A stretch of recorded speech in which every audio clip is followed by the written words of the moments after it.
Hey, this is Pamela and Greg, and we're actually in the same room together, and we are at the Bluebook Services headquarters, and this is the Produce Reporter Week in Review. What happened in this week, Greg?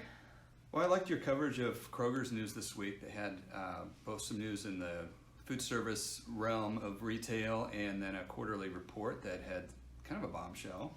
Yeah. Kroger is actually exiting its investment in Boulder, Colorado-based Lucky's. They first started working together, I believe, back in 2016. It's been about 3 years together.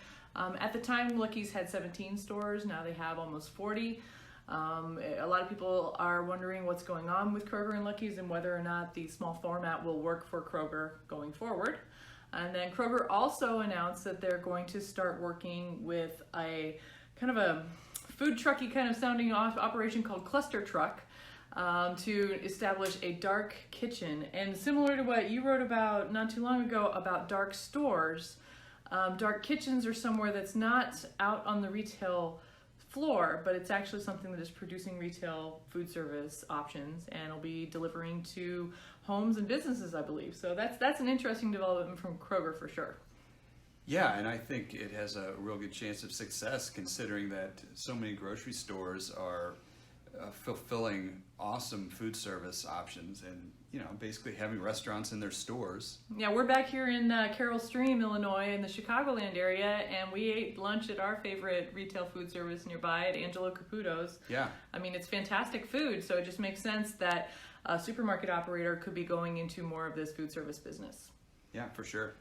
And then, Greg, you also had a story from APM, the organization that represents Mexican avocado growers. What happened with that?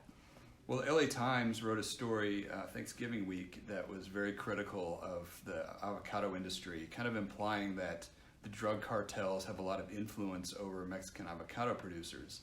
And I think the truth is that they do have some influence, but APM's point is that avocado growers are victims of the cartels. They are not taking advantage of any kind of influence that the cartels have within Mexico and elsewhere.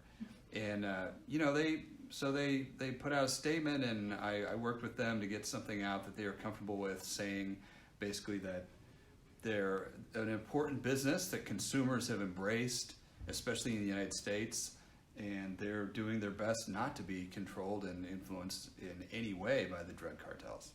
And it's really important to remember, too, that Mexican avocados, we're looking at a couple billion pounds of Mexican avocados come into the U.S. annually, and that number continues to grow. Speaking of avocados and lots of avocados, we had another story this week from Rouses in New Orleans. They built the world's largest avocado display. It was something fascinating to watch on social media as it developed.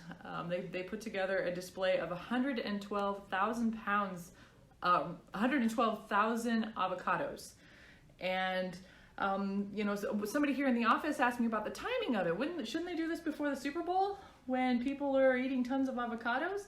I said, actually, no, this is a great time to do it because the Mexican avocado crop is actually starting to pick up. There's a lot of opportunity. Maybe there isn't the super strong demand that you see before Cinco de Mayo or before the Super Bowl. So this is a great time to do it. And the other thing was that they were selling them super cheap, like 3 for 25 cents with a coupon from Avocados from Mexico. That was fascinating. Yeah, that made all of us jealous. Yeah, I know, right? I mean, in Austin, we don't even get avocados that cheap. No, so. I would fill a grocery bag. Yeah, for sure. So if you want to check out that story, we can actually see some videos. Robbie Barr from Rouses did a couple of live updates on Facebook as they built the display and explaining why they did it, and it seemed like a really fun time. So yeah, I was kind of jealous. Cool. It was totally cool. My avocado leggings would have really... They would have fit in nicely. I know, as right. my avocado socks. Yeah. All right, well, that's it for the Produce Reporter Week in Review, coming to you from Carroll Stream, Illinois at the Bluebook Services headquarters. See you later, guys.